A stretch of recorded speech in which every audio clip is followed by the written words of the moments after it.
Hey everyone, welcome back to my channel. In this video I will show you how to fix WMIC is not working. So let's get started. Firstly go to start menu. Here you will search for CMD. Now open run as administrator. Now click on yes. Here you will type WMIC and press enter. Here the error come WMIC not recognized.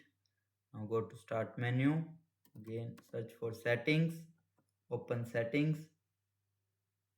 Now click on system, scroll down till last.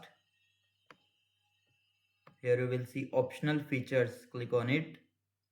Now click on view features, press yes. Now all of your added features will be shown there. Now click on see available features. Here you will search for WMIC. Now tick this. Now click on add. Now you will see WMIC will be adding. Once it's complete, you can enjoy seamless command prompt features.